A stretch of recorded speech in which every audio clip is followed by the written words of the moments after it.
My name is Amanda Beer, and I'll be presenting this presentation on the connection between childhood obesity and chronic diseases. Children have a tendency to eat what their parents do. Childhood obesity leads to obesity in adolescence, which then can lead to a lifelong time of chronic diseases. Childhood obesity has many risk factors, which include chronic diseases such as cardiovascular, respiratory, slow metabolism, diabetes mellitus type 2, and more. Legislators have created laws and restrictions regarding energy-dense foods and sugary snacks. Laws have been in place to help combat childhood obesity. I will discuss the connection between childhood obesity and chronic diseases in attempts to reduce the statistical numbers and fight against childhood obesity.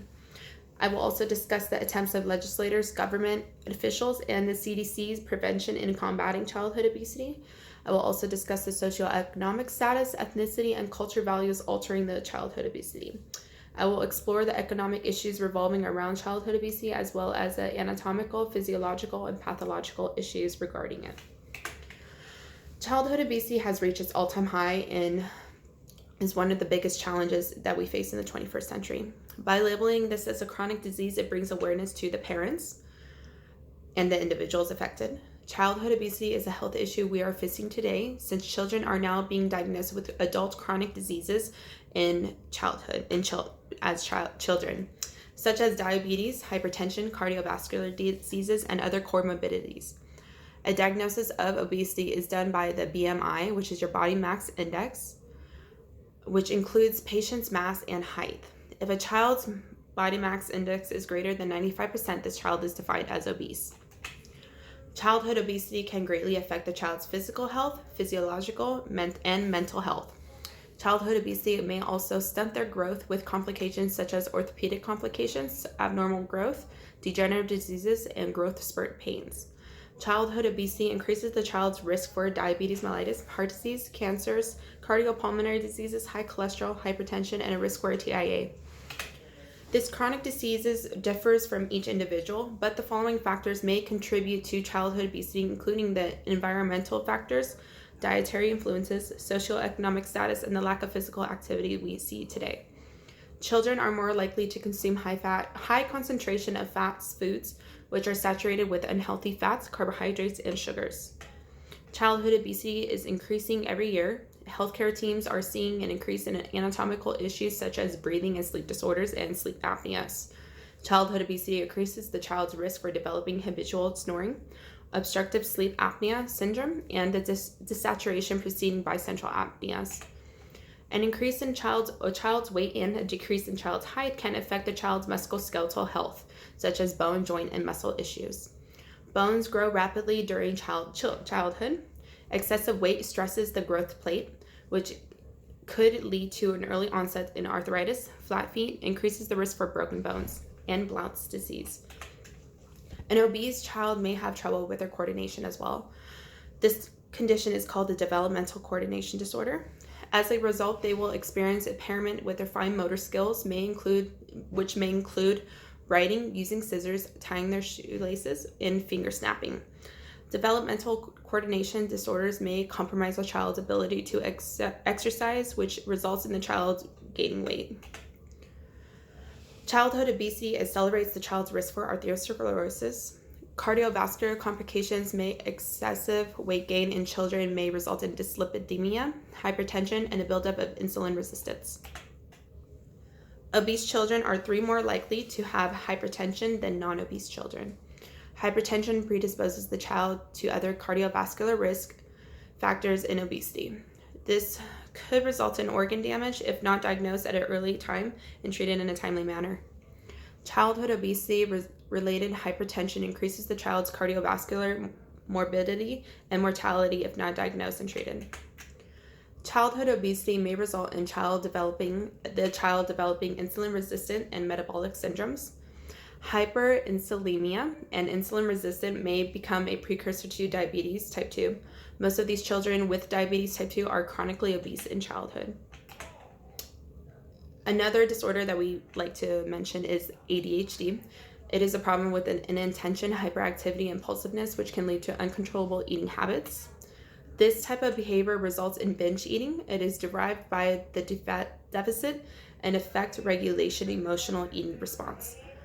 With the combination of excessive energy levels, on the other hand, these patients are also looked at food for comfort instead of as an energy source. An economic issue is another lead factor to childhood obesity. Having a higher income could prevent weight gain by enabling the person to substitute convenient fast foods with healthier options. This is also a catch-22 because having a higher income could also mean that you're purchasing more unhealthy foods, which could cause to an excessive weight gain. Although my opinion is less energy-dense food is more easily accessible and affordable, making those living in low socioeconomic statuses more likely to purchase the unhealthy food options instead of a healthier option. By having these conflicting effects, it gives us a hard time to research on the economic financial status and childhood obesity.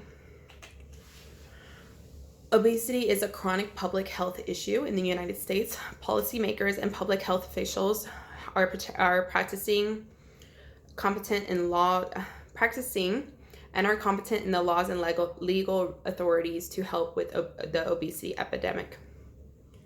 Regulations have been implemented by the federal, state, and government to improve the nutritional options and easier access to healthier foods. They have also helped by implementing more physical activity education on healthy food options and adjusting the healthier lifestyles.